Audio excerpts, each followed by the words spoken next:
C'est une grande perte pour l'Église catholique togolaise. Monseigneur Nicodème Anani Bariga Bénissant, archevêque métropolitain de Lomé, est décédé ce dimanche 4 août 2024 suite à un cancer. Nommé archevêque de Lomé le 23 novembre 2019, il avait pris ses fonctions le 11 janvier 2020, succédant ainsi à Monseigneur Denis Amuzuzakpa. Né le 19 mai 1963 à Ouagadougou au Burkina Faso, Monseigneur Bariga Bénissant a été baptisé une semaine plus tard dans la même ville.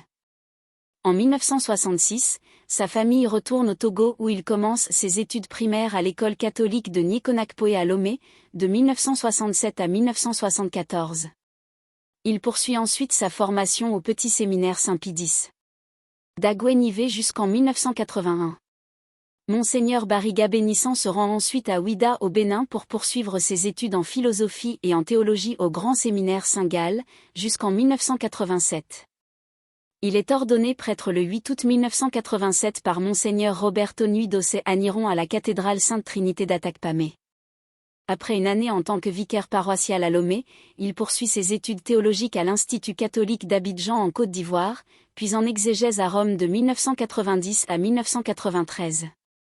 Il reste à Rome jusqu'en 1997 pour des études de droit canonique et de diplomatie.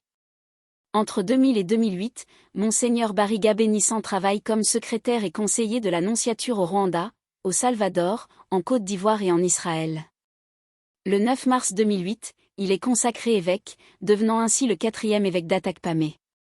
En plus de ses fonctions épiscopales, il préside la Commission épiscopale nationale Justice et Paix au sein de la Conférence des évêques du Togo et est chargé de l'apostolat des laïcs.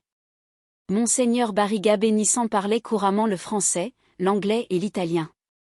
Passionné de musique, il a enregistré 6 albums. Son engagement spirituel et humanitaire, son érudition et son charisme faisaient de lui une figure respectée et aimée tant au Togo qu'au-delà de ses frontières. Le décès de Monseigneur Nicodème Anani Bariga Bénissant laisse un grand vide au sein de l'Église catholique togolaise et dans le cœur de nombreux fidèles. Ses contributions spirituelles et sociales resteront gravées dans la mémoire collective. Abonnez-vous à la chaîne Premium Actu pour être à la une et partager la vidéo.